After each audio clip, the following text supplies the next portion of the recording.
সবাই ভালো আছেন তো? কেমন আছেন জি সবাই ভাই বোনেরা? আজ আই নো ফের চাপানগঞ্জ আঞ্চলিক ভাষা লিয়া লেসাং পেসাং। লেসাং পেসাং মানে কি?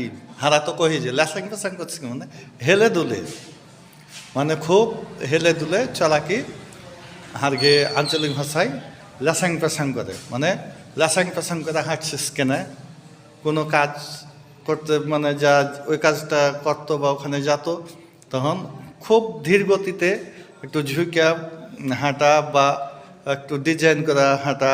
হ্যাঁ, বিভিন্ন ক্ষেত্রের মধ্যে কিন্তু লেসাং পেসাংটা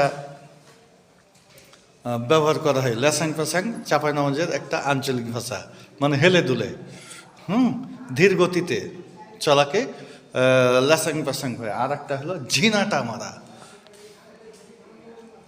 ঝিনাটা মারা মানে হঠাৎ করে সজোরে টানা কোনো জিনিস আছে, হয়তো হাত ধরে এভাবে জোরে টানাটাকে, সজোরে টানাটাকে ঝিনাটা মারা কহে।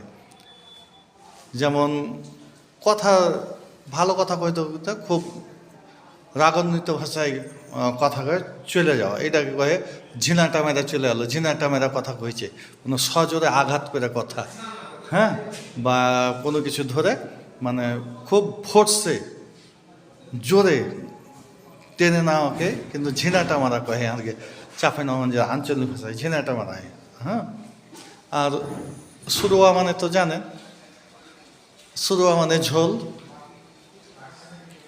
আগে আগে যারা নানি দাদি ছিল ওরা কিন্তু ঝোল শব্দটা খুব ব্যবহার করত না, সুরুয়াই। হ্যাঁ, ভাত টাত খেতে গেলে বড়ি আন্ধিত, খালি যদি হারা বড়ি দেওয়া ভাত খেত তখন কইত যে একটু সুরুয়া গালালে, একটু সুরুয়া গালালে। খুব ভালো মনে আছে ছোটতে হাঁড়াকে কোথায় একটু সুরুয়া দেয়া মাখ মেখা ভাত খা। সুরুয়া মানে ঝোল। এটা ঝোল এখন কালের পরিবর্তনে সব কিন্তু পরিবর্তন হয়েছে। তো যাই হোক, আপনারাকে মাঝে মধ্যে চাপানো আঞ্চলিক ভাষা লিয়ে, আঞ্চলিক ভাষা শব্দ লিয়ে আসি, কথা কহি। জানি না আপনারাকে কতটুকুন ভালো লাগে। হাত তো মনে হচ্ছে যে ভালো লাগে আপনারাকে শুনতে। হয়তো এমনি লাইক কমেন্ট কিছু করেন, কিন্তু যখন ঘাঁটাতে দেখায় তখন হয়ে যায়